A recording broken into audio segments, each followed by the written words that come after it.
মনে হচ্ছে তোর কাজ করার ইচ্ছা নাই। কেন ভাই, কি হয়েছে? কি হয়েছে জানিস? গত কালকে টাকা পৌঁছে দেওয়ার কথা হলো, এখনো তো পেলাম না। টাকা পৌঁছায়নি? আসুন আসুন সেলিম বাবু, আপনারে অপেক্ষা করছিলাম। ম্যানেজার দেখছি আপনার ব্যবসা লাটে তুলে দেবে। আপনি আমাকে আর 1 সপ্তাহ সময় দিন, আপনার টাকা পৌঁছে যাবে। আমার নাম অ্যালবেস্টা, ওই এলাকা আমার।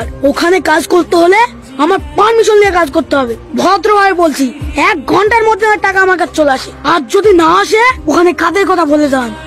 স্যার, এখনো টাকাগুলো দেননি যে? টাকাগুলো আমি খরচ করে ফেলেছি। তাহলে ওকে কি দেবেন? লেবারদেরকে দেওয়ার জন্য যে টাকাগুলো রেখেছো, ওগুলো দিয়ে এখন কাজ চালিয়ে নাও। ঠিক আছে স্যার।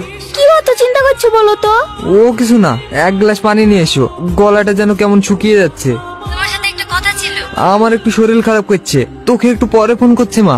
আরে শোনো না, তোমরা যে গাড়িটা দিয়েছো এটা আমার ভালো লাগছে না। হ্যাঁ, 1 টাকা দাও, একটা নতুন বাইক নেব। হ্যালো আব্বা। হ্যালো, ও তোমার কি হলো? এরকম করছো কেন? বাবা তাড়াতাড়ি আয়, তোর আবার কি হয়েছে দেখ। আব্বা, কি হয়েছে তোমার? আব্বা, আই এম সরি।